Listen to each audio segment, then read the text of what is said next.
તો હવે તમને એટલી તો ખબર પડી જ ગઈ છે કે આપણે હે ને બીજાની હે ને હરીફાઈમાં આવ્યા છીએ. હરીફાઈ નહીં, ટુર્નામેન્ટમાં આવ્યા છીએ આપણે. આ તો હિંગ રાઈડ દોડવામાં તો હું જીતી જ ગયો, હવે હામાં જીતી જાય તો ભૂલા કાલે ભૂલ થાય ભાઈ, અને અમે જીતવા દીધો ખાવા હતો. આ તો ઈ ચાલુ કરશું એટલે નહીં ખબર પડે, જોઈને કોણ જીતે. તો તમને બધાને નિયમની તો ખબર જ હશે કે જે વધારે પીઝા ખાશે તે કોમ્પિટિશનના વિજેતા થશે.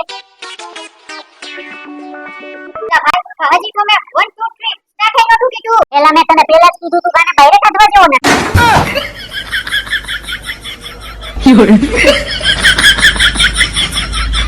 એલા કોમ્પિટિશનમાં નો જીતે એક એટલે હું હોઈ ગયો. એલા ભાઈ હું હાલી ગયો, તમે બે જીતી ગયા ભાઈ, તમે તમારે દાવ અને મને બહુ ધમાઈ ગયો. તો ભાઈ મને ઠાંડે લઈ જાતો ઠાંડે. તો હા દોસ્તો, જોયું ને અહીંયા કેવું અનલિમિટેડ જમાડે દોસ્તો પીઝા બેલની અંદર. અને કહેવાનો મતલબ એ દોસ્તો કે અનલિમિટેડ હે, તો આપણે ખાસ ધ્યાન એ પણ રાખવું જોઈએ કે અનાજનું એને બગાડ ન થાય. અનલિમિટેડ હોય તો બધું લઈ જ નહીં એવું ન કરવું જોઈએ. અન્નનો બગાડ ન થાય, ખાસ ધ્યાન રાખજો દોસ્તો. બાકી વિઝિટ કરો, મોજ આવે તો જા, નકર ભાડિયામાં ખા.